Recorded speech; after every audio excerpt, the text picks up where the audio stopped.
Assalomu alaykum. Kanalimizga xush kelibsiz. Siz bilan eng so'nggi sport yangiliklarini yetkazib beruvchi FIFA 90+ kanali.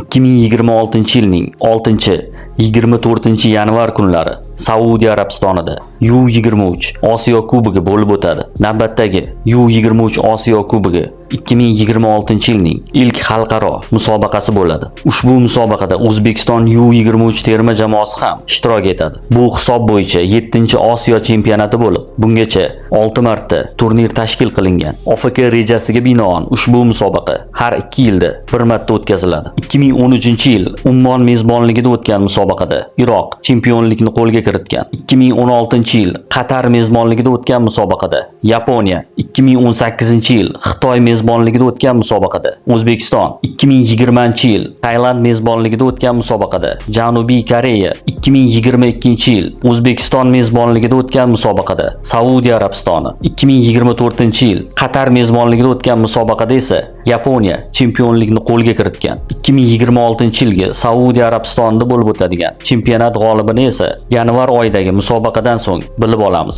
O'zbekiston U23 terma jamoasi guruh o'yinlarini poytaxt Ar-Riyodda joylashgan 22 000 o'rinli Shahzoda Faysal bin Fahd stadionida o'tkazadi. O'zbekiston U23 terma jamoasi shu paytgacha o'tkazilgan barcha 6 ta musobaqada ishtirok etgan bo'lib, 2018-yilgi musobaqada chempionlikni nishonlagan hamda 2022-2024-yilgi kichik qit'a birinchiligida finalga qadar yetib borgan. Yana bir ma'lumot shuki, ketma-ket oxirgi 4 ta musobaqada O'zbekiston U23 terma jamoasi kuchli to'rtlikka kirishni uddalay olgan hamda barcha 6 ta musobaqada qatnashgan 7 ta jamoadan biri hisoblanadi. Ushbu musobaqada 16 ta jamoa 4 tadan 4 ta guruhga bo'lingan. A guruhi Saudiya Arabistoni, Vietnam, Iordaniya, Qirg'iziston, B guruhi Yaponiya, Qatar, Birlashgan Arab Amirliklari, Suriya, C guruhi O'zbekiston, Janubiy Koreya, Eron, Livan, D guruhi Iroq,